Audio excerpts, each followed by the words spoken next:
নাহমাদুহু ওয়া নুসাল্লি আলা রাসূলিহিল কারীম আম্মা বা'দ। কেন্দ্র ঘোষিত 9 দফা দাবি আদায়ের লক্ষ্যে আয়োজিত আজকের এই সমাবেশের সম্মানিত সভাপতি, উপস্থিত বিভিন্ন সংগঠনের নেতৃবৃন্দ, সংগ্রামে উপস্থিতি, শুরুতেই আমরা শ্রদ্ধার সাথে স্মরণ করছি ওই সমস্ত ছাত্র ভাইদেরকে যাদের অক্লান্ত পরিশ্রমে আজকে আমরা একটি স্বাধীন বাংলাদেশ পেয়েছি। যারা এই আন্দোলনে শহীদ হয়েছে তাদের জন্য দোয়া করি আল্লাহ তাআলা যেন তাদেরকে শহীদি মর্যাদা দান করে। যারা পঙ্গুত্ব বরণ করেছে আল্লাহ তাআলা তাদেরকে দ্রুত সুস্থতা নেয়ামত নসিব করেন। সাথে সাথে যারা এই আন্দোলনে শরীক হয়েছেন আল্লাহ তাদেরকে পূর্ণ জাযা খায়ের দান করেন।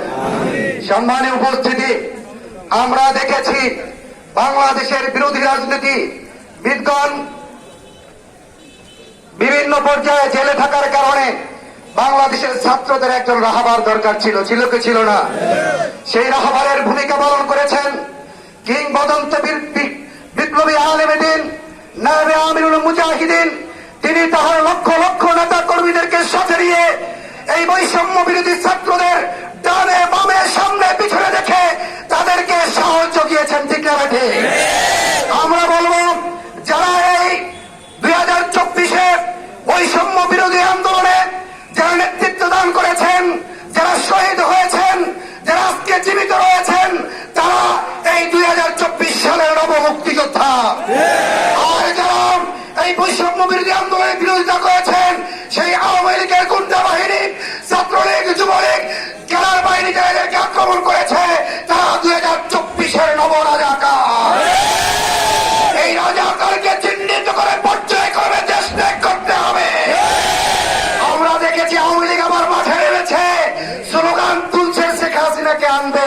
আমরাও চাই শেখ হাসিনা রাষ্ট্রে আসুক, সে আসুক, জনগণের কাঠ করে দাঁড় করিয়ে তাকে ফাঁসি কাস্তে ঝুলানো হবে।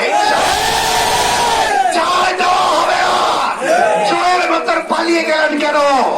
সাহস থাকলে মাঠে থাকতেন। বন্ধুরা আমার, আজকে এই বিজয় আওয়ামী গুন্ডা বাহিনীর দুঃশাসন থেকে বাংলার বিপ্লবী বিজয়। আজকের বিজয় ছাত্রলীগ, যুবলীগ, আওয়ামী লীগের জাতাকল থেকে বাংলার সমাজের মুক্তির বিজয়। আজকের বিজয় ভারতের দিল্লির বৈশাখিক জাতাকল থেকে বাংলার মানুষের মুক্তির বিজয়। এই মুক্তির বিজয়কে অর্থবহ করতে হবে। বন্ধুরা, আমরা কোন পরীক্ষিত দুর্নীতিবাদকে আবার ক্ষমতায় দেখতে চাই না। আমরা দেখেছি কত আওয়ামী লীগ নেতা গত 16 বছরে যে পরিমাণ চাঁদাবাজি আর দুর্নীতি করেছে, গত 6 তারিখ এক রাত্রে এর চাইতে বেশি চাঁদাবাজি হয়েছে। চাঁদাবাজদেরকেও চিহ্নিত করতে হবে। আমরা দেখেছি, আমরা এই রাষ্ট্রের ভিতরে আর অরাজকতা চাই না। একটি সুস্থ, দুর্নীতিমুক্ত, একটি সমৃদ্ধ বাংলাদেশ আমরা চাই। যারা দুর্নীতিতে লিপ্ত রয়েছেন, যারা চাঁদাবাজি করছেন, আল্লাহর কসম করে বলি আপনারা যে ছাত্রের রক্তের সাথে বেঈমানি করছেন, এই বেঈমানদেরকেও ছাড় দেওয়া হবে।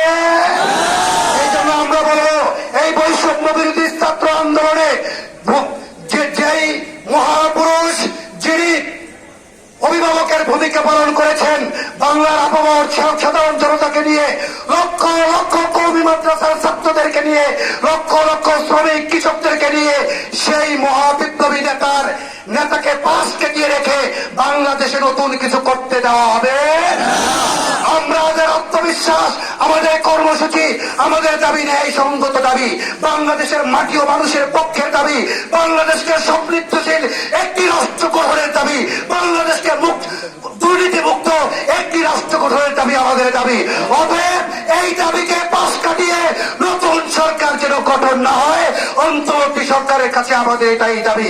আমাদের নেতৃবৃন্দ এই 9 দফা ঘোষণা করবে। আমরা এই 9 দফা দাবিকে, এই 9 দফা দাবি আদায়ের লক্ষ্যে রাজপথে থাকবো তো ইনশাআল্লাহ, ইনশাআল্লাহ।